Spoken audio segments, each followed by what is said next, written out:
A box arrived at Matt Armstrong's workshop from Ängelholm, Sweden, and the 6 words written on the note inside shifted something in the automotive industry that no press release, no sponsorship deal, and no marketing campaign could have manufactured.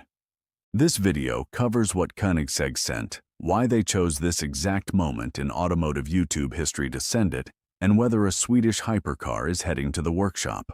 Start with the math, because the math tells you everything about the deliberateness of this decision. Koenigsegg builds fewer than 35 cars per year, not 350, not 3,500, 35 automobiles hand-assembled in a repurposed Swedish Air Force base in Ängelholm. Bugatti produces roughly 40 to 50 Chirons annually. Ferrari rolls 14,000 cars off the line every year. Lamborghini clears more than 10,000. And Koenigsegg, a luxury manufacturer operating at a volume most people find genuinely difficult to grasp, builds 35. At that production level, nothing ships by accident. No box crosses the Atlantic without someone at the top authorizing it, and no note gets written without every word carrying intention behind it. Christian von Koenigsegg founded this company in 1994 when he was 22 years old, with no engineering degree, no industry connections, and no manufacturer backing him, driven purely by the belief that building the fastest production car in the world was a solvable engineering problem rather than an impossible idea. He has run it the same way ever since, deliberately and with zero patience for decisions that lack clear purpose. That means the package that arrived at Matt Armstrong's workshop was not a casual corporate gesture, because at 35 cars a year, every choice carries weight, and this one was made at the highest level of the company. The box contained premium hoodies and limited edition apparel, the kind of merchandise Koenigsegg typically reserves for customers who spend $3 million on one of their cars. Matt Armstrong has never spent $3 million on a Koenigsegg, has never owned one, never rebuilt one, never turned a wrench on Swedish engineering in any capacity. The package arrived addressed specifically to him regardless, and inside the merchandise sat a handwritten note with 6 words on it. Watch our engineering videos, please. No sponsorship terms, no brand guidelines, no request to mention the company in an upcoming video, no approved talking points to pull from. 6 words. And those 6 words, delivered at this specific moment in time, represent the most efficient brand positioning any hypercar manufacturer has executed in the automotive space in recent memory. Because the timing was not accidental and the choice of recipient was not random, understanding why the note carried that weight requires knowing what Koenigsegg's engineering content actually contains, because those 6 words were not a polite suggestion from a marketing department. Christian von Koenigsegg goes on camera personally and explains in real technical depth how their free valve technology works, an engine architecture that eliminates the camshaft entirely by controlling each valve independently through electronic actuators, something no production manufacturer had achieved before Koenigsegg made it work.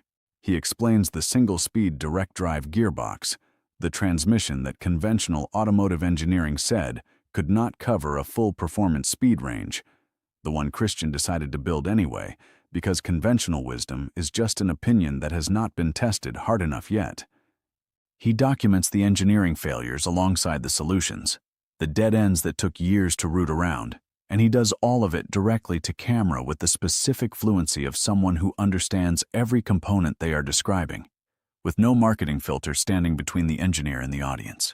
Now consider what Matt Armstrong has built on YouTube over that same period. A channel where every step of a complex rebuild gets documented in full, including the failures, including the moments where the repair path is not obvious, where part numbers get cross-referenced across brands that nobody expected to share components, where 6 million subscribers watch a builder with genuine mechanical knowledge and no script between him and the camera. The note Koenigsegg sent read, "Watch our engineering videos."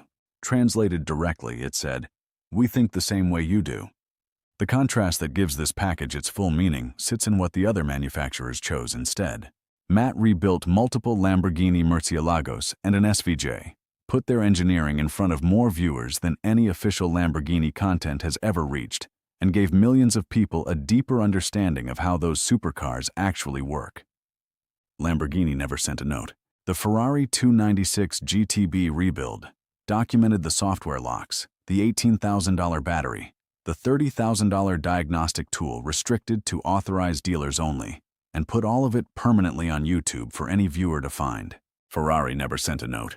The Bugatti Chiron rebuild started the W16 engine without any manufacturer involvement, traced the airbags to an Audi A3 parts catalog, found the radiator cores in Honda Civic specifications, located the starter motor in VW diesel documentation, and shared every cross-reference publicly. Bugatti locked the VIN, produced a video response, and sent their CEO to address the situation. And Koenigsegg, the supercar manufacturer Matt had never once worked on, sent premium merchandise in 6 words from Sweden. A viewer described the situation with the kind of precision a comment section takes years to produce.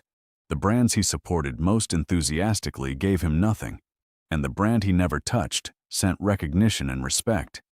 That captures the surface level accurately. The deeper question, the one that deserved more attention than it received, is why Koenigsegg sent it now, rather than at any earlier point in years of watching the channel. They had visibility through the Murcielago builds, through the Veyron gearbox repair, where a Halford's fuse solved a problem that was supposed to demand specialized equipment, through the entire Chiron saga from start to wherever it ends. Every yes in Matt's history produced a situation, every situation produced content, every piece of content produced reach, and Koenigsegg had a clear view of all of it across YouTube and social media.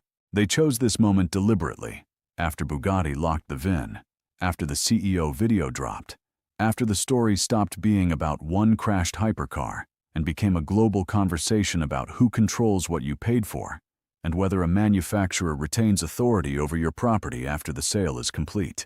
That conversation reached people who had never watched automotive content before, pulled in through news coverage and social media sharing, drawn by the human interest of watching a company attempt to prevent an owner from repairing their own car. Hundreds of millions of views, each one introducing a new audience to what independent automotive building actually looks like. Koenigsegg watched that scale and chose their moment.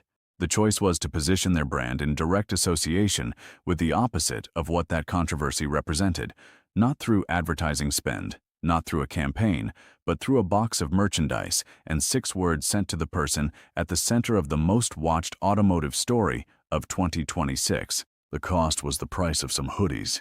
The result was a permanent association between Koenigsegg, the concept of openness, and the principle that mechanical knowledge belongs to anyone who wants to understand it, that the independent builder deserves acknowledgement rather than legal obstruction. In the same moment that one manufacturer came to represent everything frustrating about the parts monopoly model, Koenigsegg positioned themselves as the alternative. 35 cars per year, no advertising spend, 1 box from Sweden. Whether a Koenigsegg physically arrives at Matt's workshop depends on understanding what the note was actually proposing. You do not send someone instructions to study your engineering unless you are considering a scenario where that knowledge becomes directly relevant. Koenigsegg supports a global ownership base from a 35 car per year manufacturing operation, which means their independent service network is more developed than most people realize, because a company at that volume cannot sustain the dealership infrastructure that larger automotive manufacturers depend on. An independent builder who understands Koenigsegg engineering at depth, who documents every cross-referenced part number, every torque specification, every fault found and its solution in front of 6 million YouTube subscribers, creates something no official service manual produces, a permanent, publicly accessible record of how those cars actually behave in the real world. That record holds more value for a 35-car manufacturing operation than most official content they could produce themselves. And Christian von Koenigsegg, an entrepreneur who built an entire company on the conviction that conventional limits are just problems waiting to be solved, understands the value of that kind of documentation better than most people in the automobile industry do. Matt has operated this way from the very beginning. From the locked-down Bentley sitting on the driveway, to the Rolls-Royce opportunity that landed while he was buying his house, to the Veyron that arrived after Jordan the tattoo artist sent a message. He did not chase Koenigsegg, did not pitch them, did not apply for a partnership or calculate the reputational upside of the association. He kept doing what he was doing with genuine uncertainty about the outcome, building knowledge publicly on a platform where 6 million people could watch the process, and a manufacturer in Sweden noticed. That pattern does not run on luck. Consistency in front of a growing audience produces outcomes that no outreach strategy could engineer, and manufacturers who build 35 cars a year watch audiences of 6 million very closely. What should concern every manufacturer that chose the Bugatti approach is what happens when that Koenigsegg rolls into the workshop. The story will not replay the 2026 conflict. It will document collaboration, transparency, and a technology company that treated an independent builder as a natural extension of their engineering culture rather than a liability to be contained. That contrast sits permanently on YouTube, watched by the same audience that witnessed both narratives, and every brand that chose control over cooperation gets measured against the one that chose to send respect in a box. 6 words from Ängelholm, not a legal document, not a campaign, not a partnership agreement with conditions attached to every sentence. An introduction from an entrepreneur who built his company out of nothing at age 22 by treating every impossibility as an unsolved engineering problem sent to a builder who used bin wheels to solve a chassis split that supposedly required proprietary factory equipment, one approach recognizing another across an ocean. When Christian von Koenigsegg makes a deliberate introduction at a specific moment after watching a specific story unfold in front of hundreds of millions of people, introductions like that tend to lead somewhere real. The next chapter in Automotive YouTube has a return address in Sweden, and whatever arrives at the workshop will be on camera before anyone knows how it ends. That has always been the whole point.